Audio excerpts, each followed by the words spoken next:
प्रिय भक्तगण, आज हम आपको एक कथा का श्रवण करा रही हूँ जो सुनने मात्र से आपके जीवन में सुख, संपत्ति और धन की वर्षा होगी। तो चलिए कथा को प्रारंभ करते हैं।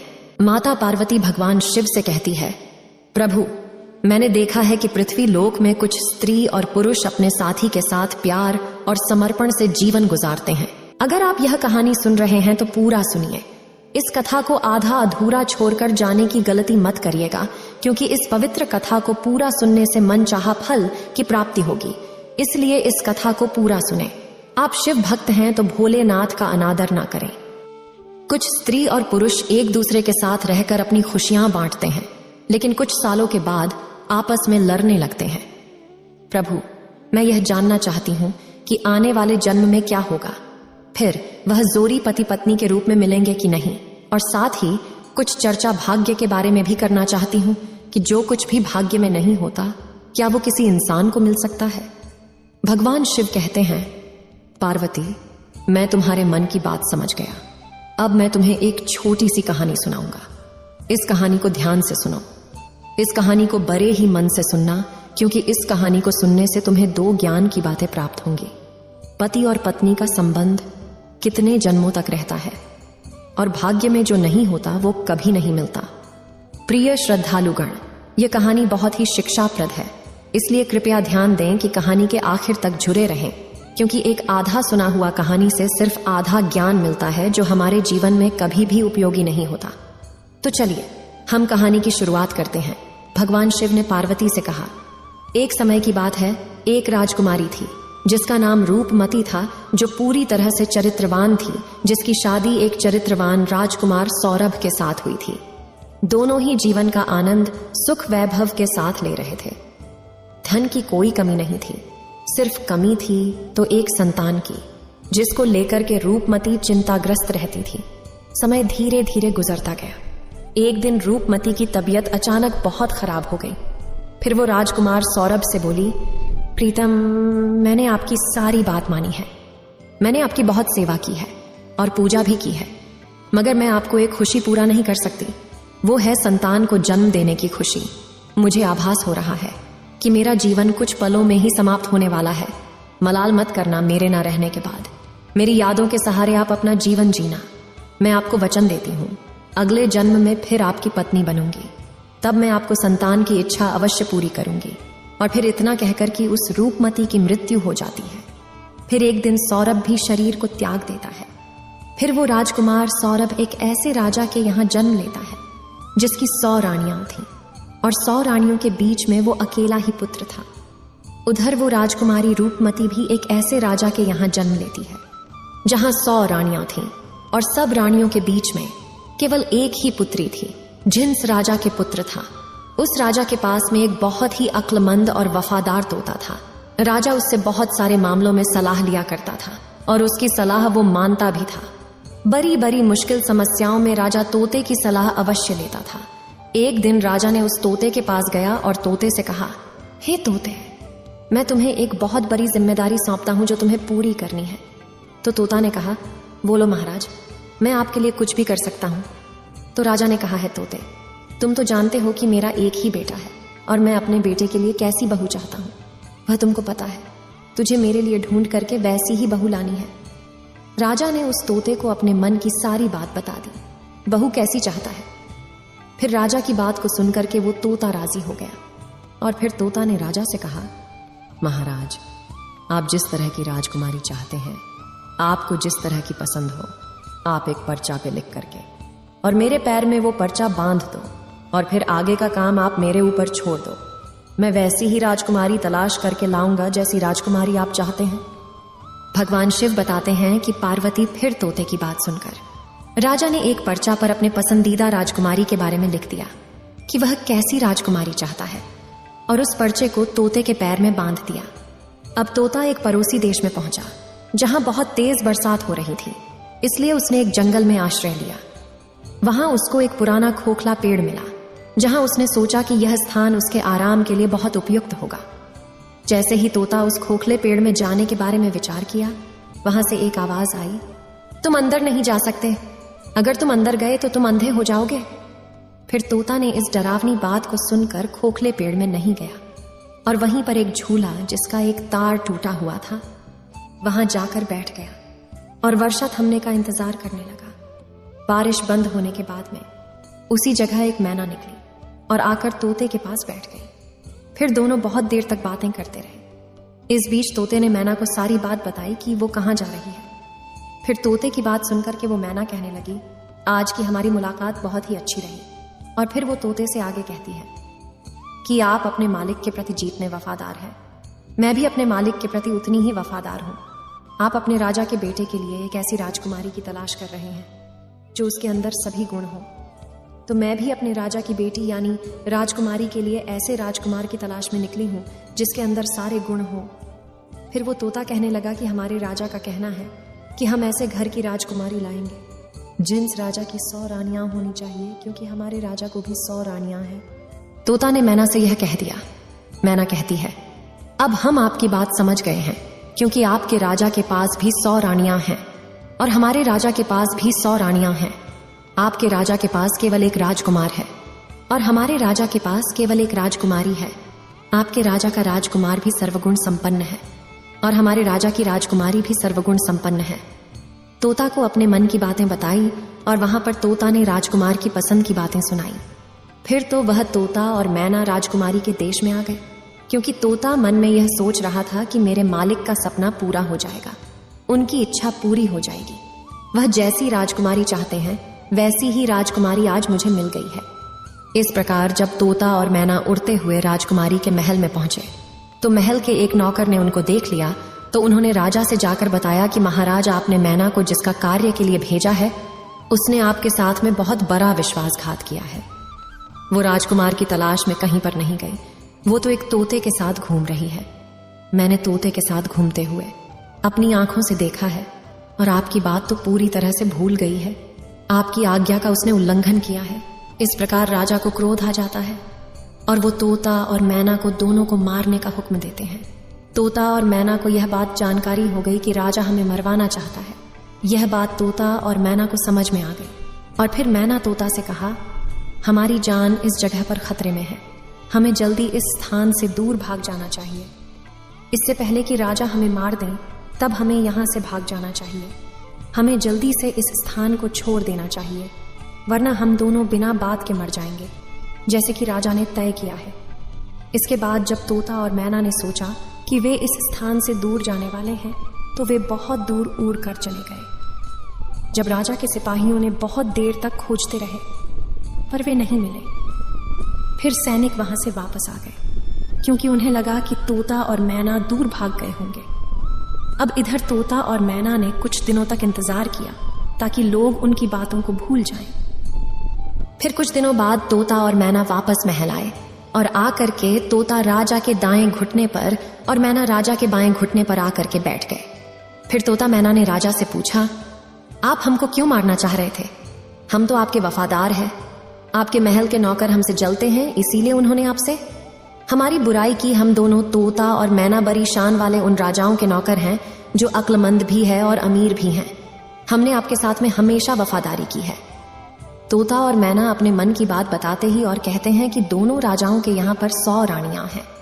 उनमें से एक के केवल एक बेटा है और दूसरे राजा के केवल एक बेटी है, जबकि वे राजाएं कभी भी एक दूसरे को नहीं मिले थे।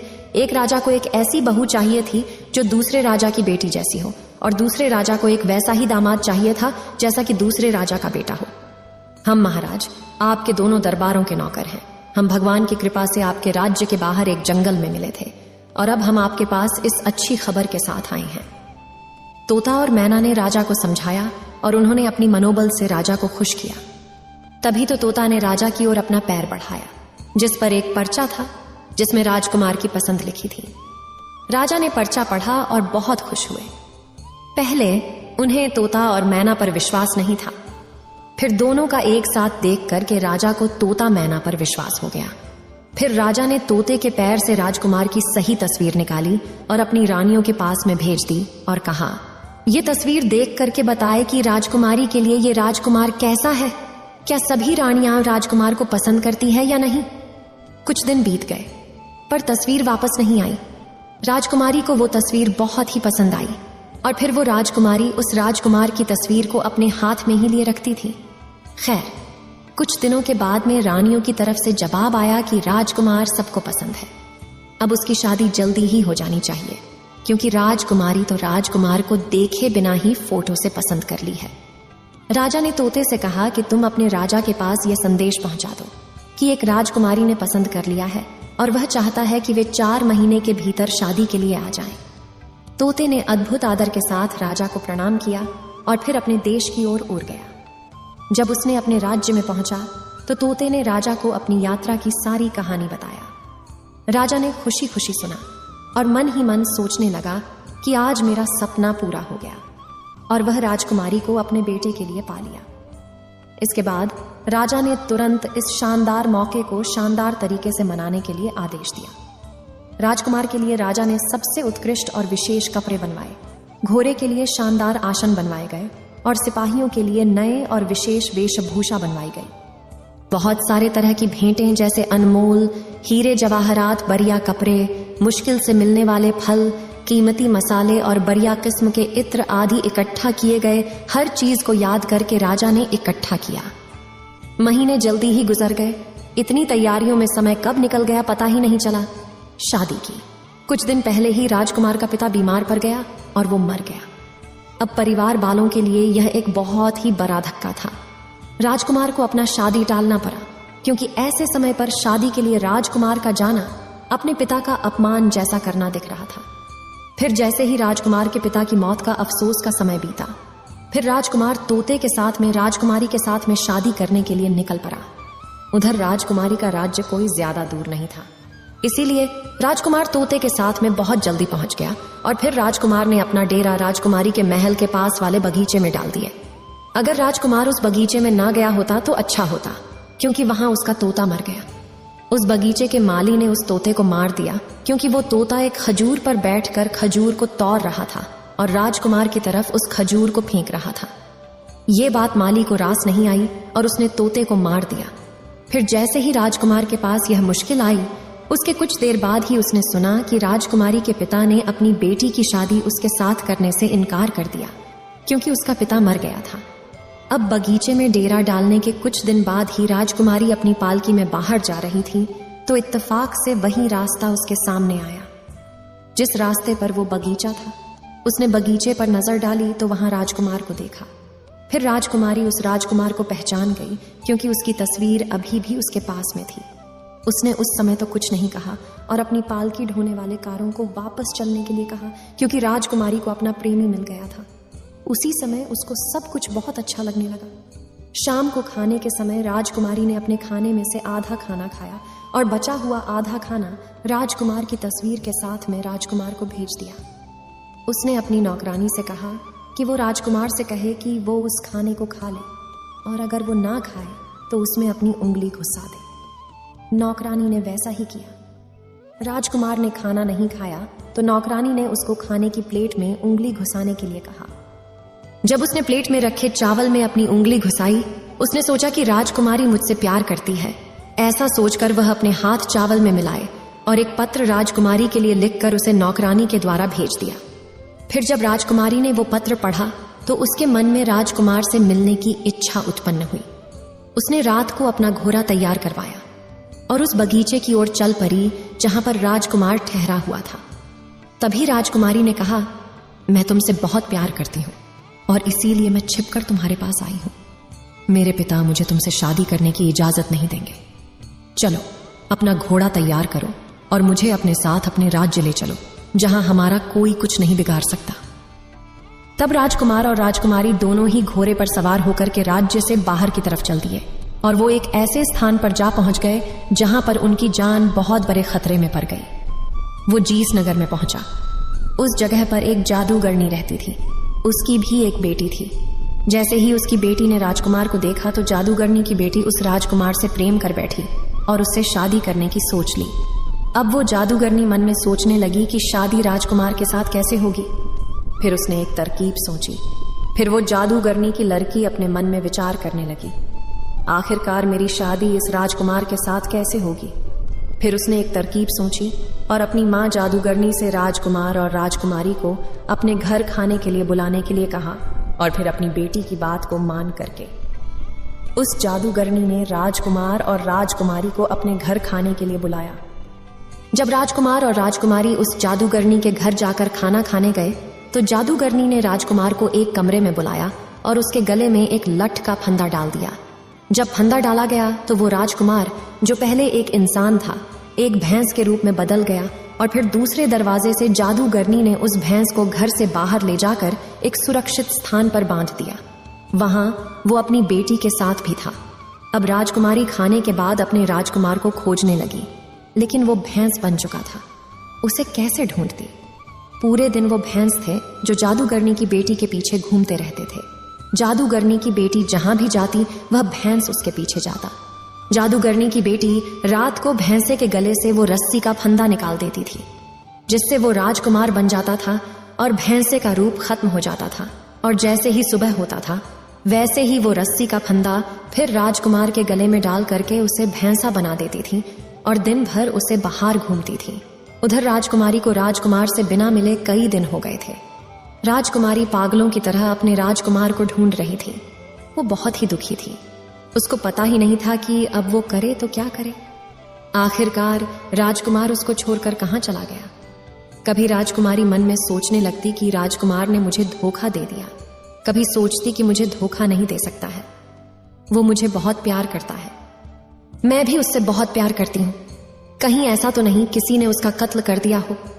उस राजकुमारी ने एक आदमी का रूप धारण किया और उस नगर के राजा के पास गई और उससे अपने मन की बात कही।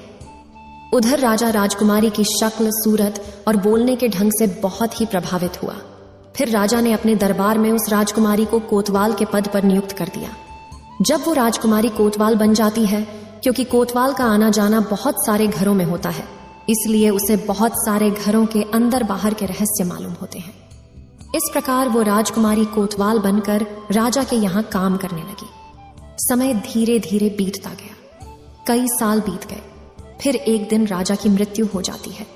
उधर सभी नगरवासी उस कोतवाल को राजा बना देते हैं, क्योंकि उस कोतवाल राजकुमारी का व्यवहार जनता के प्रति बहुत ही अच्छा था। फिर एक दिन उसी नगर से एक व्यक्ति एक भैंसा खरीदने के लिए उस राजा रूपी राजकुमारी के पास आया, तो राजा रूपी राजकुमारी ने उस व्यक्ति का भैंसा खरीद लिया। वो भैंसा बहुत ही काम का था। वो किसी भी खोई हुई चीज को सूंघ करके बता देता था। एक दिन अचानक वो भैंसा कहीं गुम हो गया। फिर तो राजा ने उस नगर में सूचना भिजवा दी कि इस नगर में जितने भी भैंसे हो सबको यहाँ पर इकट्ठा किया जाए। उधर ये सूचना उस जादूगरनी के पास भी पहुंची। अब सभी नगर के राजा के सामने एकत्रित हुए, मगर उस जादूगरनी ने अपना भैंसा, जो कि एक राजकुमार था, उस राजा के दरबार में नहीं भेजा। फिर जब सैनिकों ने राजा रूपी राजकुमारी को जादूगरनी के द्वारा अपना भैंसा नहीं भेजने की बात बताई, तो राजा रूपी राजकुमारी एकदम से भड़क गई और उसने जादूगरनी सहित उस भैंसे को जबरदस्ती बुलवाया। उधर जैसे ही सैनिकों ने उस भैंसे के गले में परी हुई रस्सी को जोर से खींचा, वैसे ही वो रस्सी उस भैंसे की गर्दन से निकल गई और रस्सी गर्दन से निकलते ही वो भैंसा जो था एक राजकुमार के रूप में परिवर्तित हो गया और वह तुरंत उस राजकुमार से मिली। उस जादूगरनी बुढ़िया को पकड़वाकर उस राजा रूपी राजकुमारी ने उसके पास ले जाने में मदद की। तब राजकुमारी ने सभी नगरवासियों से कहा कि उसे अपने राजकुमार से मिलने के लिए एक आदमी के रूप में रहना पड़ा था। मैं एक औरत हूं, इसलिए आज से आप सभी हमारे राजकुमार को अपना राजा और हमें अपनी रानी मानो। नगरवासी खुश होकर उस राजकुमारी को रानी और उस राजकुमार को अपना राजा बनाने में सहमत हुए। अब उस राजकुमार को राजा बनने का मौका मिला और उस राजकुमारी को रानी बनाने का सौभाग्य प्राप्त हुआ, जबकि उस जादूगरनी बुढ़िया को सूली पर चढ़ा दिया गया और उसकी बेटी को हमेशा के लिए कैद में डाल दी गई। क्योंकि जो जादूगरनी की बेटी थी उसने पूर्व जन्म में अपने पति को झूठा दोष लगा करके एक राजा की कैद में डलवा दिया था, इसीलिए इसे जादूगरनी की बेटी को भी राजा के दंड का सामना करना पड़ा। फिर वो राजा और रानी बनकर के एक दिन घूमने के लिए जाते हैं और जब जंगल से होकर गुजरते हैं तो वो एक पेड़ के पास में आराम करने लगते हैं। वो पेड़ बरसों पुराना था। उस पर राजकुमार और राजकुमारी ने अपने पूर्व जन्म में एक प्रेम चिन्ह बनाया था जो पूरी तरह से सुरक्षित था। फिर तो उस राजकुमार और राजकुमारी की नजर जैसे ही उस प्रेम चिन्ह पर पड़ती है तो एकदम से दोनों को अपनी पुराने जीवन की सारी गाथा याद आ जाती है। पुराने जीवन की, पुराने जन्म की सारी बातें याद आ जाती हैं और उनके जीवन में एक खुशी की लहर दौड़ जाती है। फिर वो राजकुमारी बोलती है, मुझे सब समझ में आ गया। मैं आपसे बहुत प्यार करती थी, आप भी मुझसे बहुत प्यार करते थे। मैंने आपकी बहुत सेवा की थी। केवल मेरे मन में एक ख्वाब था कि मैं आपकी खुशी के लिए एक संतान को जन्म नहीं दे सकी, लेकिन इस जन्म में फिर हम दोनों मिले हैं और पति पत्नी के रूप में मिले हैं, क्योंकि ये हमारा सच्चा प्यार था। इसलिए हम दोनों एक होकर मिले और मुझे पूरा यकीन है कि इस जन्म में भगवान हमारी मनोकामना सुनेंगे और आपको संतान का सुख अवश्य मिलेगा। भगवान शिव कहते हैं, पार्वती, समय चलते चलते सब पिछले जन्म के कर्मों का फल अवश्य मिलता है। और फिर वो राजकुमारी गर्भ धारण करती है और समय आने पर एक सुंदर संतान को जन्म देती है। इस प्रकार एक पत्नी अगले जन्म में आकर अपने पति को भी पाती है और पति की खुशी के लिए एक पुत्र रत्न को भी जन्म देती है। भगवान शिव कहते हैं, पार्वती, इस कहानी से पहली ज्ञान की बात ये प्राप्त हुई कि यदि स्त्री पुरुष आपस में सच्चा प्रेम करते हैं और आपस में तनक भी विरोधाभास नहीं होता, ऐसे पति पत्नी का रिश्ता जन्म जन्मांतर का होता है। वहीं अगर स्त्री पुरुष को धोखा देती है तो उसे भी धोखा मिलता है, और यदि पुरुष स्त्री को धोखा देता है तो पुरुष को भी धोखा मिलता है। इसलिए पति पत्नी का रिश्ता अटूट विश्वास का होता है। इसलिए एक दूसरे के साथ विश्वास बनाए रखना चाहिए, और जो स्त्री पुरुष विश्वास की डोर मजबूत रखते हैं वो हर जन्म में पति पत्नी के रूप में मिलते हैं। ऐसे जैसे एक समय पर एक राजकुमारी को अपने अगले जन्म में वही राजकुमार पति के रूप में प्राप्त हुआ और उसकी आवश्यकता थी जो संतान की प्राप्ति की गई थी। फिर उसे अगले जन्म में संतान का सुख भी प्राप्त हुआ। भगवान शिव कहते हैं कि पार्वती, इस कहानी से एक दूसरे जीवन का ज्ञान प्राप्त की। जो कुछ भी किसी के भाग्य में नहीं होता वह कभी नहीं हो सकता है, क्योंकि जादूगरनी की बेटी का चरित्र सही नहीं था। वह अपनी जादुई शक्ति का सहारा लेकर राजकुमार को प्राप्त करना चाहती थी, जो कि राजकुमार उसके भाग्य में नहीं था। इसलिए वह उस राजकुमार को प्राप्त नहीं कर सकी, क्योंकि जो भाग्य में नहीं होता वह कभी नहीं हो सकता।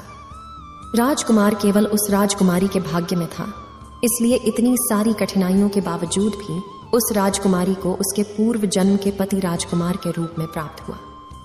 अब भगवान शिव कहते हैं कि पति पत्नी का रिश्ता जन्म जन्मांतर का होता है। इसलिए इस रिश्ते में हमें हमेशा पत्नी के प्रति विश्वास बनाए रखना चाहिए और पूरी तरह से एक दूसरे के आदर्श का पालन करना चाहिए। और जो कुछ भी हमारे भाग्य में नहीं होता वह चाहे हम कितना भी प्रयास कर लें वो हमारे पास नहीं आता। इसलिए कभी भी गलत रास्ते पर न जाने की बजाय सही मार्ग पर चलने की कोशिश करनी चाहिए, अन्यथा हमें गलत परिणाम सहने पड़ सकते हैं। जैसे कि उस जादूगरनी की बेटी को राजा ने हमेशा के लिए कैद में डाल दिया और उसका सारा जीवन जेल में गुजर गया। इस वीडियो को बोलते समय कोई त्रुटि हो तो मैं क्षमा चाहती हूं। उम्मीद है आप सभी को यह वीडियो अच्छी लगी होगी। अगर आप शिव के सच्चे भक्त हैं तो चैनल को सब्सक्राइब और वीडियो को लाइक करके कमेंट में हर हर महादेव लिख दीजिए।